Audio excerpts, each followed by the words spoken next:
तो वेलकम। आज जो हम लोग चैप्टर पढ़ेंगे इन्वायरमेंटल स्टडीज में, वो हम लोग का यूनिट 6 है, नॉइस पोल्यूशन। ठीक है। तो नॉइस पोल्यूशन हम लोग पढ़ेंगे कि ध्वनि प्रदूषण क्या होता है, उसके बारे में देखेंगे, जानेंगे, समझेंगे।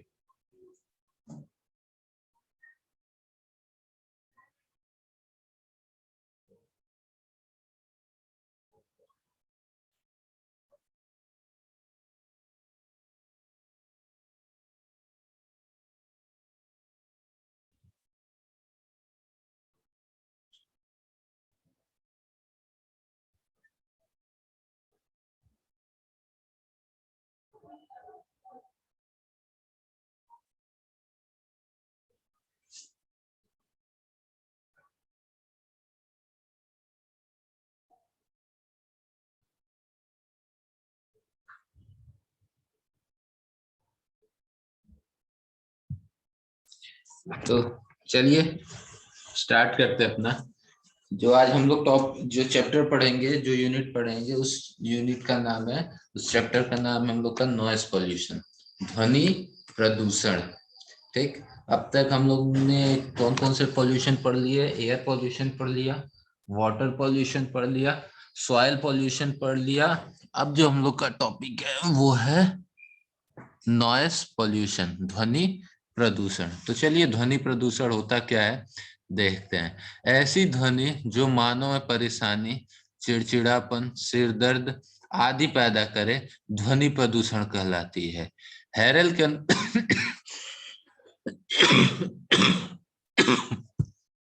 हैरल के अनुसार शोर एक ऐसी ना चाहने वाली ध्वनि है जिससे सुस्ती बढ़ती है और कुछ औद्योगिक दशाओं में यह वहन पेन का कारण बनती है।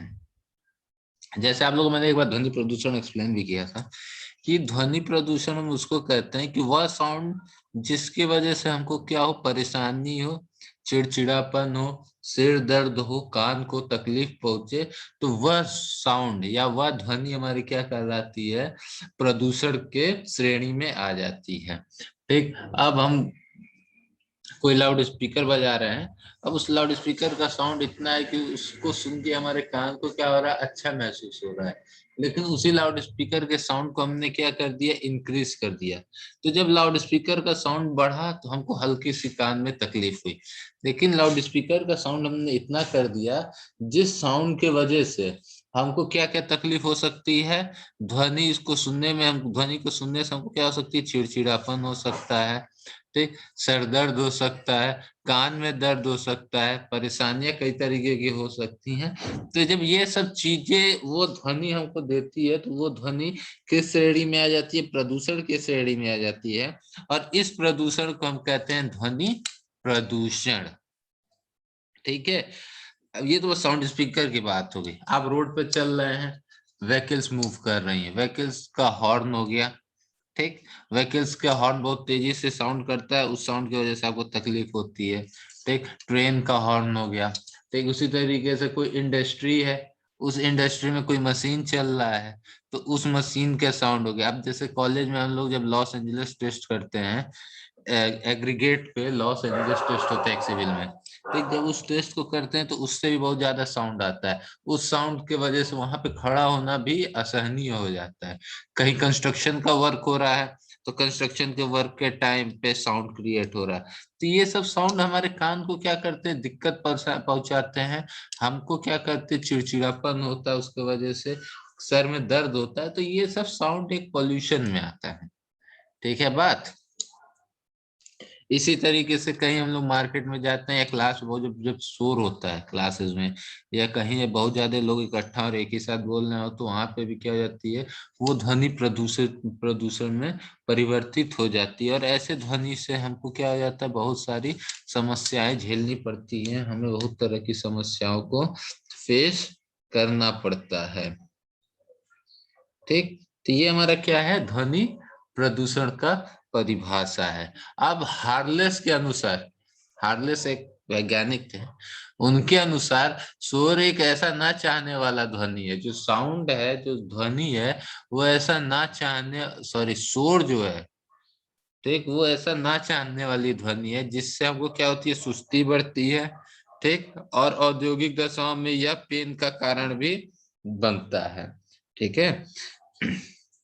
हार्लेस ने शोर को ध्वनि का वह टाइप बताया है जिसके वजह से, उस ध्वनि के वजह से, उस टाइप ऑफ साउंड के वजह से हमको सर में दर्द होती है, हमको सुस्ती होता है, हमको चिड़चिड़ापन जैसा आता है, हमको बहुत सारी समस्याएं फेस करनी पड़ती हैं। ये किसके अकॉर्डिंग था? According to हारेल।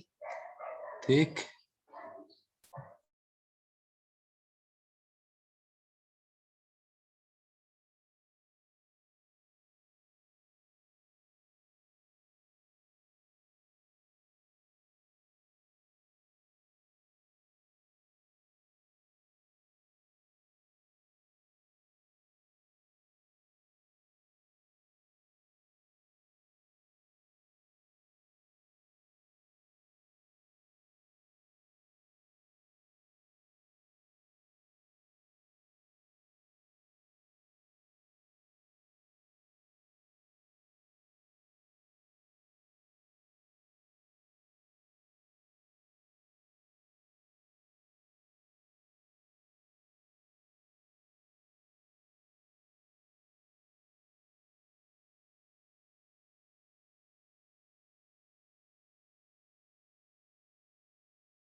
ध्वनि प्रदूषण के स्रोत हमारे निम्न होते हैं।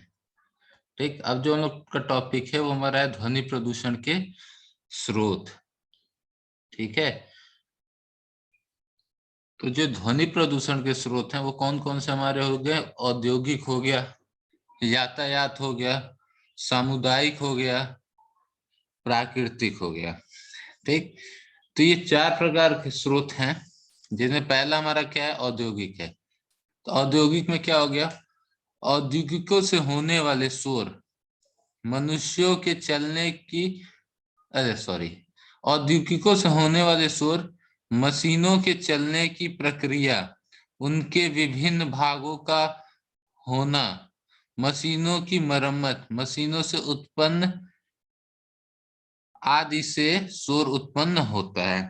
अब इंडस्ट्री में कैसे शोर होता है? तो इंडस्ट्री में शोर होने का प्रोसेस क्या क्या है कि जब हमारी मशीन चलेगी, तो मशीन जब चलेगी तो उससे वजह से शोर होगा। जब हम मशीन की मरम्मत करेंगे तो वहां शोर होगा। जब मशीन को एक जगह से दूसरी जगह शिफ्ट करेंगे तो शोर होगा। उद्योग में रहने वाले, काम करने वाले मनुष्य जब एक जगह इकट्ठा होंगे, वर्कर जब एक जगह इकट्ठा होंगे, तो वहां पे क्या होगा? उसकी वजह से शोर होगा। तो औद्योगिक में शोर किसके किसके वजह से हो रहा है? मशीनों के चलने से, मशीनों की मरम्मत से, मशीनों को एक जगह से दूसरी जगह ले जाने से, और जब वर्कर्स जो उस उद्योग में काम कर रहे हैं वो एक जगह इकट्ठा हो रहे हैं, तो वहां पे क्या होगा, वो ध्वनि स्वर में परिवर्तित हो जाएगी और जिसके वजह से हमें प्रॉब्लम फेस करनी पड़ेगी। कौन कौन सी प्रॉब्लम? चिड़चिड़ापन हो गया, सर में दर्द हो गया, कान में दर्द हो गया, ये सब प्रॉब्लम हमको क्या करना पड़ेगा? फेस करना पड़ेगा। ठीक। औद्योगिक के बाद मैंने बताया यातायात। तो यातायात के विभिन्न साधनों जैसे ट्रक, रेल, हवाई जहाज की आवाज आदि के हॉर्न से ध्वनि परेशानी होती है। इससे अस्पताल, पुस्तकालय तथा अध्ययन के क्षेत्र प्रभावित होते हैं। अब यातायात में क्या हो गया आपका? ट्रक हो गया, रेलवे माने ट्रेन हो गया, हवाई जहाज हो गया। जब ये सब चलते हैं तो इनकी तो साउंड तो होती है। अब आपका हवाई जहाज किसी इलाके से जाता है तो उसकी कितनी तेज आवाज होती है। ट्रेन जा रहा है तो ट्रेन की आवाज ज्यादा होती है। ट्रक जा रहा है, ट्रक। और साथ ही साथ इनके जो हॉर्न हो गए, हाँ, ट्रेन हो गया या क्या कहते हैं, ट्रक हो गया या कार हो गया या बाइक हो गया आपके, इनके हॉर्न जो बहुत ही ज्यादा साउंड क्रिएट करते हैं, बहुत ज्यादा साउंड जिससे प्रोड्यूस होता है। और उसके वजह से अस्पतालों में मरीजों को समस्या होती है, पुस्तकालय, लाइब्रेरी में जो पढ़ने जाते हैं उनको समस्या होती है, या आसपास के स्कूल हो गए, कॉलेज हो गए, घरों में रहने वाले लोग हैं हो गए, इन लोगों को क्या होती है? समस्या होती है। अब मान लीजिए कि आप लाइब्रेरी में बैठ कर पढ़ रहे हैं, ठीक है, आप लाइब्रेरी में बैठ कर पढ़ रहे हैं और वहां से कोई एरोप्लेन गया, उस एरोप्लेन की वजह से थोड़ी देर के लिए आपको परेशानी होगी कि नहीं होगी? आपकी एकाग्रता भंग होगी कि नहीं होगी? जाहिर सी बात होगी। तो वो आपको क्या दिया? एक समस्या दिया। ठीक। अब आप कोई आपका जान पहचान में अस्पताल में भर्ती है, उसमें जो मरीज हैं, ठीक, अब वो शांति की उनको जरूरत होती है, लेकिन आसपास से कोई ट्रेन जा रहा है या ट्रक जा रहा है, उसके हॉर्न वो बजा रहे हैं, तो वहां से अस्पताल अस्पताल में जो मरीज हैं उनको प्रॉब्लम क्रिएट होगी। ठीक। आप कॉलेज में पढ़ने जा रहे हैं, वहां पे शोर होगा तो आप सही से पढ़ नहीं पाएंगे। आपके घर के आसपास कंस्ट्रक्शन का काम हो रहा है, वहां पे शोर होगा तो घरों में रहना क्या हो जाएगा? दूभर हो जाएगा। तो ऐसे बहुत से हमको प्रॉब्लम फेस करने पड़ जाते हैं यातायात के वजह से। ठीक। अब आता है तीसरा हमारा सामुदायिक। जब मनुष्यों का समूह किसी विशेष अवसर पर एकत्रित होता है तो उससे कुछ शोर पैदा होता है। विवाह के अवसर पर ऊंची ऊंची आवाजों में गाने बजाना, बैंड बजाना इत्यादि से अति शोर पैदा किया जाता है। देखिए, जब कहीं पे बहुत ज्यादा लोग इकट्ठा होते हैं, जैसे आप स्टेडियम में मैच देखने जा रहे हैं, वहां पे बहुत ज्यादा लोग इकट्ठा हो, कलेक्ट हुए। जब वो कलेक्ट होंगे, जब वो बोलेंगे तो वो बोली धीरे धीरे क्या होगी? आपकी स्वर में परिवर्तित हो जाएगी। एक आदमी बोल रहा है तो सही लगेगा, दो आदमी बोल रहा है सही लगेगा, वही जब हजारों लोग बोलेंगे तो वो साउंड जो होगा आपका स्वर में परिवर्तित हो जाएगा, जिसके वजह से वहां पे क्या होगी? प्रॉब्लम होगी। ठीक। कोई विवाह हो रहा है तो विवाह में तेज आवाज पे हम क्या करते हैं? लाउड स्पीकर पे गाने बजाते हैं, बैंड बजाते हैं, वहां पे लोग एकत्रित होते हैं तो वो बोलते हैं, जिसके वजह से उस समुदाय में, उस जगह पे क्या हो जाता है? वह आवाज, वह ध्वनि किस में परिवर्तित हो जाती है? शोर में परिवर्तित हो जाती है। ठीक। देन आता है प्राकृतिक ध्वनि। प्राकृतिक कारणों से भी शोर पैदा होता है। वर्षा, तेज आंधी, बिजली के आकाश में, नदियों में बहने वाले पानी की कलकलाहट, समुद्र की लहरें, भूकंप, उथल उथल, ज्वालामुखी, पर्वत का फटना आदि स्रोतों से होने वाले शोर की प्राकृतिक ध्वनि कहलाती, प्राकृतिक शोर प्रदूषण कहलाता है। अब देखिए प्राकृतिक प्रदूषण किस तरीके से। बारिश हो रही है तो बारिश से भी आवाज होता है। ठीक। तेजी से हवा चल रही है तो उसके वजह से भी कुछ ना कुछ शोर होगा। आकाश में बादल गरज रहे हैं, बिजली चमक रही है तो इसके वजह से भी शोर होगा। ठीक। समुद्रों में लहरों की वजह से शोर होगा। ठीक। ज्वालामुखी के विस्फोट से शोर होगा। ठीक है ना? तो ये सब प्राकृतिक स्रोत हैं ध्वनि प्रदूषण के, जिनके वजह से ध्वनि बहुत तेजी से उत्पन्न होती है और जिसके वजह से ध्वनि प्रदूषण बहुत ज्यादा होता है। ठीक। अब इसमें एक चीज और आप लिख सकते हैं, सामुदायिक में ही वैसे आ जाएगा, धार्मिक स्थल हो गया, धार्मिक स्थल पे लोग कलेक्ट होते हैं, घंटी बजती है, ये सब वहां भी शोर होता है। ठीक, कई चीजें हैं शोर के कारण हो सकते हैं। ठीक, उसके अलावा कहीं हम लोग इकट्ठा हुए तो ये सब सामुदायिक में ही वैसे आ जाएगा। प्राकृतिक आप लोग का हो ही गया। एक बार फिर से देख लीजिए ध्वनि के स्रोत क्या क्या। पहला औद्योगिक था, उद्योग में होने वाले शोर, मशीनों द्वारा, मशीनों के चलने से, मशीनों के शिफ्ट करने से। देन यातायात, ट्रेन हो गया, रेलवे हो गया, हवाई जहाज हो गया, इन सब का आवाज और इनके हॉर्न की आवाज से जो शोर उत्पन्न हो रहा है वो। देन सामुदायिक, जहाँ एक साथ कई सारे लोग इकट्ठा हो रहे हैं, या शादी विवाह में हम क्या करते थे, लाउड स्पीकर बैंड बाजा बजा रहे हैं उससे। और देन प्राकृतिक, प्राकृतिक हवा का चलना हो गया। ठीक, बिजली का कड़कना, बादल का गरजना, ज्वालामुखी का फटना, इन सब से भी क्या होते हैं, हमारी ध्वनि प्रदूषण का ये सब सोर्स है, स्रोत है। ठीक है, क्लियर है बात। तो ये हमारा हो गया source of noise pollution, noise pollution के, ध्वनि प्रदूषण के स्रोत। अब अगला हम लोग का है शोर की इकाई। शोर की इकाई क्या होता है?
अब शोर की इकाई क्या होती है ये देखते हैं। तो मनुष्य द्वारा जो ध्वनि आसानी से ग्रहण कर ली जाती है या मनुष्यों की संवेदनशीलता के आधार पर ध्वनि की इकाई को एक इलेक्ट्रिक उपकरण के डायल पर बेल या डेसिबल में पढ़ लिया जाता है।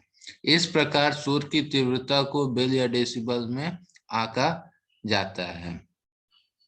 डेसिबल बेल का 10वां भाग है। अब देख लीजिए शोर की इकाई क्या होती है। मनुष्यों द्वारा जो ध्वनि बहुत हम सरलता से बहुत आसानी से क्या कर सकते हैं, सुन सकते हैं।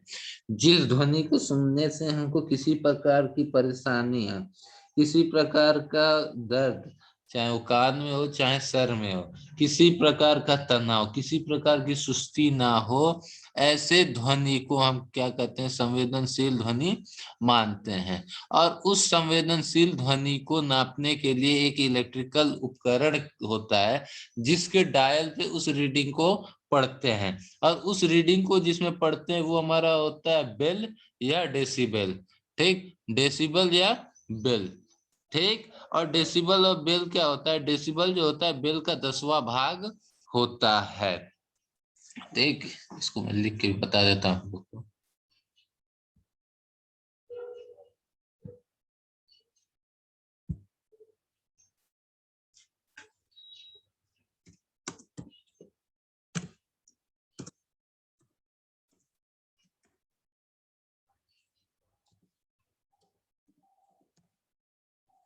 ये 1 बेल इक्वल टू 10 डेसिबल होता है, या इसको इस तरीके से भी लिख सकते हैं।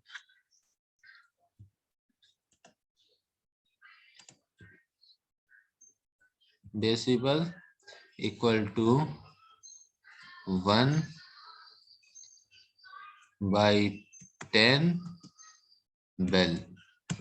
ठीक, जो चीज यहाँ नीचे लिखी गई है कि जो डेसिबल होता है वो बेल का क्या होता है, 10वां भाग होता है। ठीक है, और हम इसको मापते किस में है, ध्वनि को बेल या डेसिबल में। किस पे, एक इलेक्ट्रिक उपकरण होता है, उस इलेक्ट्रिक उपकरण में एक गेज लगा रहता है। जब हम आवाज साउंड को प्रोड्यूस करते हैं तो वो इलेक्ट्रिक उपकरण क्या करता है, उस गेज पे उसकी क्या करता है, रीडिंग को रिप्रेजेंट करता है। ठीक, अब उस रीडिंग को हम पढ़ के उससे डिसाइड करते हैं कि ये ध्वनि किस टाइप की है, ज्यादा है। ये चीजें मैंने जब आप लोग पॉल्यूशन वाला चैप्टर पढ़ाया तो बताया था कि सुनने लायक जो ध्वनि होती है वो हमारे कितनी होती है, 25 डेसिबल होती है, माने 2.5 बेल होती है। ठीक, उसके बाद से जिसकी वजह से हल्का फुल्का दर्द हो वो आपका 80 डेसिबल होता है। और अत्यधिक ध्वनि मैंने बताया था 125 से 150 के पार जब रहेगा तो क्या होगा, उसकी वजह से हमको सर दर्द, चिड़चिड़ापन, ऐसे प्रॉब्लम हमको फेस करने पड़ते हैं। ठीक है भाई, चलिए इसको डिलीट अब करते हैं। समझ में आ गया शोर की इकाई। मनुष्यों द्वारा जो ध्वनि आसानी से ग्रहण कर ली जाती है या मनुष्यों की संवेदनशीलता के आधार पर ध्वनि की इकाई को एक इलेक्ट्रिक उपकरण के डायल पर बेल या डेसिबल में पढ़ लिया जाता है। इस प्रकार शोर की तीव्रता को बेल या डेसिबल में आंका या मापा जाता है। डेसिबल बेल का 10वां भाग होता है। ठीक, तो ये हमारा क्या था, इकाई थी शोर की। चलिए आगे बढ़ते हैं। अगला टॉपिक है हमारा शोर से प्रभाव। क्या हमको शोर से कौन क्या क्या इफेक्ट हो सकता है, कौन कौन से प्रभाव पड़ सकते हैं, तो ये हम पढ़ेंगे शोर का प्रभाव। चलिए, तो सतत शोर के कारण सुनने की क्षमता प्रभावित होती है तथा सिर में नियमित रूप से दर्द होने लगता है। जब हम बहुत ज्यादा ध्वनि को सुनेंगे तो क्या कहते हैं, शोर को सुनने के कारण हमारी क्या होती है, सुनने की क्षमता धीरे धीरे क्या होती है, कम होने लगती है। ठीक, जो हमारी हियरिंग स्ट्रेंथ होती है धीरे धीरे क्या होने लगती है, रिड्यूस होने लगती है। उसके साथ ही साथ सिर में नियमित रूप से क्या होता है, दर्द होता है। जो हमारे हेड में नियमित मतलब परमानेंटली क्या होने लगता है, पेन स्टार्ट हो जाता है। ठीक। लाउड साउंड सुनने की वजह से, जो हम लोग आज कान में वो हेडफोन लगा के सुनते हैं लाउड साउंड पे, उस लाउड साउंड से सुनने की वजह से हमारे सुनने की क्षमता धीरे धीरे क्या होने लगती है, कम होने लगती है, और हमको हेडेक, सर में दर्द की समस्या हो जाती है। सतत शोर के कारण हृदय रोग, उच्च रक्तदाब आदि उत्पन्न हो जाता है। ठीक। सतत माने कॉन्टिन्यूअसली हाई साउंड सुनने की वजह से हमको हृदय रोग माने हार्ट का डिजीज, उच्च रक्तचाप, हाई ब्लड प्रेशर आदि जैसी समस्याएं हमको उत्पन्न हो जाती है। क्लियर है बात को? दोनों पॉइंट क्लियर हुआ कि पहले वजह से हमको क्या हो रहा है, सर में दर्द, ठीक, या सुनने की क्षमता कम हो रही है। दूसरे में क्या हो रहा है, हृदय रोग या हाई ब्लड प्रेशर की समस्याएं हमको होने लग रही हैं। तो ये सब प्रॉब्लम हमको फेस करनी पड़ती है। तीसरा पॉइंट क्या है कि वाहनों से सड़क आदि पर अत्यधिक शोर होने से सड़क दुर्घटनाएं होने की संभावना ज्यादा हो जाती है। जब आपका सड़क पे वाहन ट्रेवल करेगा, ठीक, सड़क पे क्या होगा, आपके व्हीकल्स ट्रेवल करेंगे और व्हीकल्स में हाई साउंड प्रोड्यूस होगा, तो उसके वजह से सड़क पे दुर्घटना होने की क्या पॉसिबिलिटी क्या हो रही है, इंक्रीज हो जा रही है, जिसके वजह से सड़कों पे दुर्घटना की समस्याएं तेजी से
उच्च तीव्रता के शोर से भवनों की दीवारों एवं छतों में दरारें आ जाती हैं। देखिए, जब हाई वॉल्यूम प्रोड्यूस होगा, जब उच्च तीव्रता की शोर जब प्रोड्यूस होंगी, तो जिसके वजह से उसमें से देखिए साउंड जब आपका होता है तो उसमें वाइब्रेशन होता है। ये चीज आप लोग जानते होंगे, फिजिक्स में पढ़े होंगे कि साउंड में क्या होता है, वाइब्रेशन होता है। बिना वाइब्रेशन के ध्वनि उत्पन्न नहीं होती है। तो जब हाई इंटेंसिटी साउंड होगा तो उसमें वाइब्रेशन ज्यादा होगा। ठीक, वाइब्रेशन की भी इंटेंसिटी क्या होगी, ज्यादा होगी। और जब हाई इंटेंसिटी वाले साउंड जब आएगा, ठीक, तो उसके वजह से हमारे दीवारों एवं छतों में दरारें आ जाएगी। क्यों? क्योंकि उस साउंड में वाइब्रेशन ज्यादा होगा और उस वाइब्रेशन की वजह से दीवारों एवं छतों के में क्या होगा, हमारे दरारें क्रिएट हो जाएंगी। जो उसमें क्या कहते हैं, उस वाइब्रेशन के वजह से, वाइब्रेशन के झटकों के वजह से क्या होगा कि जो दीवारों में हमारे क्रैक्स आ जाएंगे, छतों में हमारे क्या हो जाएंगे, क्रैक्स आ जाएंगे, मटेरियल हमारे क्या होंगे, हल्की हल्की खिसक जाएंगी। ठीक, हाई इंटेंसिटी साउंड के वजह से। ठीक है बात, एक चीज, ये चीज आप लोग क्लियर हो गई होगी। फिर शोर से एकाग्र ध्यान प्रभावित होता है। ठीक है, जो शोर होगा, जो हाई इंटेंसिटी साउंड होगा, उसके वजह से हमारी क्या होगी, एकाग्रता प्रभावित होगी। कैसे? जैसे मान लीजिए आप लाइब्रेरी में बैठ के पढ़ रहे हैं, अचानक से वहां से क्या हुआ, एक वहीं आसपास में रेल की पटरी होगी, एक वहां से क्या हुआ, आपका ट्रेन गुजरा। जब वो ट्रेन गुजरा तो वहां से साउंड अपना हॉर्न बजाते हुए वहां से निकला। ठीक, तो जब हॉर्न बजा के वो वहां से पास होगा, गुजरेगा, तो उसकी इंटेंसिटी हॉर्न की बहुत ज्यादा होगी, जिसके वजह से जब आप लाइब्रेरी में बैठ कर पढ़ रहे होंगे तो वहां पे आपकी क्या होगी, एकाग्रता, जो कंसंट्रेशन है वो क्या हो जाएगी, कुछ टाइम के लिए भंग हो जाएगी। आपका ध्यान पढ़ाई से हटकर उस हॉर्न पे, ट्रेन के हॉर्न पे चल जाएगा और आपका कंसंट्रेशन वहां पे कुछ टाइम के लिए क्या हो जाएगा, टूट जाएगा। ठीक, ब्रेक हो जाएगा। ठीक, तो यही ये पांचवा पॉइंट कह रहा है कि शोर से एकाग्र ध्यान, जो हमारा कंसंट्रेशन है, वो कंसंट्रेशन क्या होता है, प्रभावित होता है। और लास्ट पॉइंट, छठवां पॉइंट ये कह रहा है कि शोर की अधिकता के कारण अनिद्रा का रोग लग जाता है। ठीक, जब अत्यधिक साउंड क्रिएट होगा, अत्यधिक साउंड प्रोड्यूस होगा, क्रिएट नहीं, प्रोड्यूस होगा, तो उस साउंड के कारण हमको एक और बीमारी हो सकती है, अनिद्रा, नींद का कम आना। या आप सो रहे हैं रात में और आसपास में हाई साउंड बज रहा हो, लाउड स्पीकर हो गया, या कोई ढोल ड्रम बजा रहा है, या हल्ला हो रहा है, उस हल्ले की वजह से आपकी क्या होगी, नींद टूट जाएगी, आपकी नींद पूरी नहीं हो पाएगी, जिसके वजह से आप दिन भर आपको आलस जैसा लगेगा, तरोताजा नहीं महसूस होगा, मैंने फ्रेश नहीं महसूस होंगे, आपको दिन भर क्या होगा, नींद टाइप आती रहेगी। ठीक, जिसकी वजह से आप क्या होंगे, चिड़चिड़ाने लगेंगे। देखिए किस तरीके से सब जुड़ा हुआ है। आपको रात में नींद पूरी नहीं हुई, आपको अनिद्रा हुआ, ठीक, उसके वजह से आप दिन भर क्या रहेंगे, परेशान रहेंगे। ठीक, थके रहेंगे, सुस्ती टाइप की लगी रहेगी।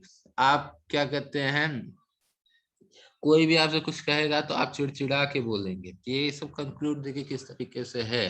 ठीक, तो ये शोर के प्रभाव थे। शोर की वजह से हमको हाई ब्लड प्रेशर हो सकता है, हृदय का रोग हो सकता है, अनिद्रा हो सकती है। ठीक, सुनने की क्षमता कम हो सकती है। तो ये सब चीजें हमको क्या हो सकती हैं, शोर के वजह से, साउंड के वजह से हो सकती हैं। तो आज हम लोग यहीं तक पढ़ेंगे। क्या क्या आज हम लोग ने पढ़ा?